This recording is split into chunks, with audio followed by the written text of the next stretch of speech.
এক অসম কৰাৰ ঐক্যবদ্ধ অসম কৰাৰ যিটো আমাৰ লক্ষ্য এই লক্ষ্যত আমি অবিচল অলৰ অচৰ অটল হৈ আছো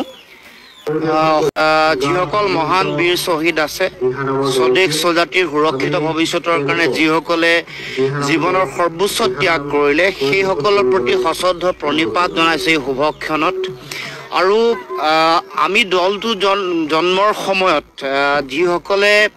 এই দলৰ যাত্ৰা আৰম্ভণি কৰিছিল বিশেষকৈ সদৌ অসম ছাত্ৰ সন্থা অসম জাতীয়তাবাদী যুৱ ছাত্ৰ পৰিষদ আৰু অসমৰ যিসকল বুদ্ধিজীৱী সুধী সমাজ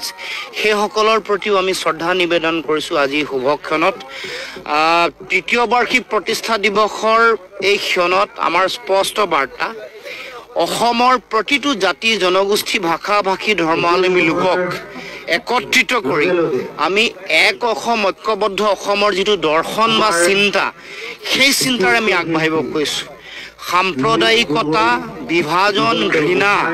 ধৰ্মীয় উন্মাদনাৰ বিপৰীতে অসমৰ প্ৰতিটো জাতি জনগোষ্ঠীক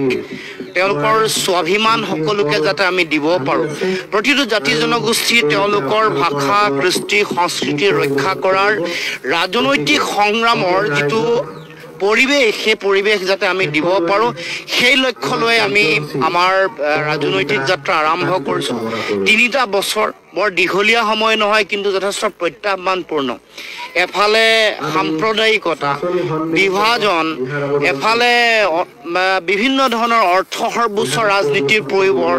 তাৰ লগত আদৰ্শগত যুঁজ আৰু আদৰ্শগত যি ৰাজনৈতিক সংগ্ৰাম এইটোৰ এটা যথেষ্ট প্ৰত্যাহ্বানপূৰ্ণ জটিল এটা প্ৰতিবন্ধকতাৰে আমি আগবাঢ়িছোঁ কিন্তু এনেও আমি জানো যে সংগ্ৰামৰ পথ অতি কষ্টময় অতি প্ৰত্যাহ্বানপূৰ্ণ কিন্তু আমাৰ মূল লক্ষ্যটো কি লক্ষ্যটোত আমাৰ দৃঢ়তা আছে আমি সকলোৱে সেই সময়তে সংকল্প লৈছিলোঁ অসমীয়া মানুহৰ মাজত স্বাভিমানী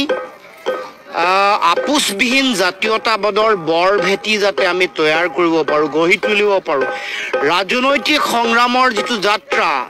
বিগত সময়ছোৱাত আঞ্চলিকতাবাদ জাতীয়তাবাদৰ নামত যিসকলে জাতিটোক বিশ্বাসঘাতকতা ঠগ আৰু প্ৰবঞ্চনা কৰিলে তেওঁলোকৰ বিপৰীতে এটা নিৰ্ভেজাল আপোচবিহীন স্বাভিমানী জাতীয়তাবাদৰ ভেটি আমি শক্তিশালী আৰু সুদৃঢ় কৰিব লাগিব তাৰ কাৰণে যুঁজ অব্যাহত আছে অব্যাহত থাকিব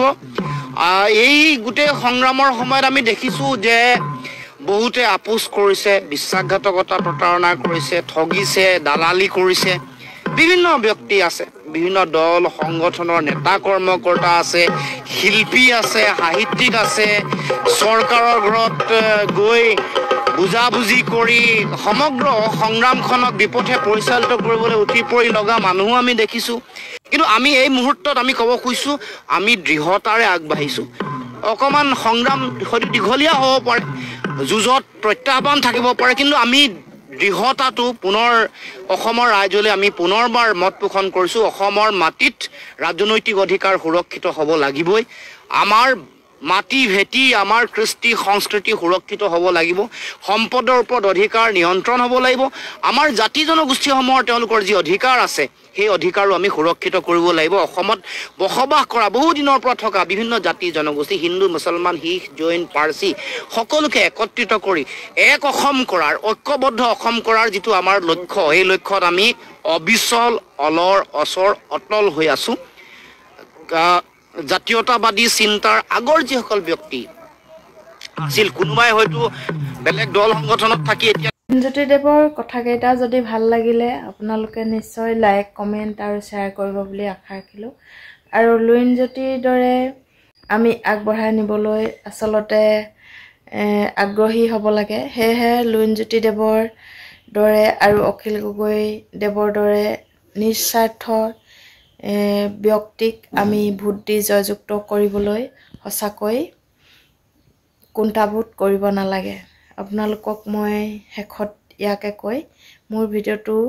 লাইক কমেণ্ট আৰু শ্বেয়াৰ কৰিব বুলি আশা ৰাখিলোঁ ধন্যবাদ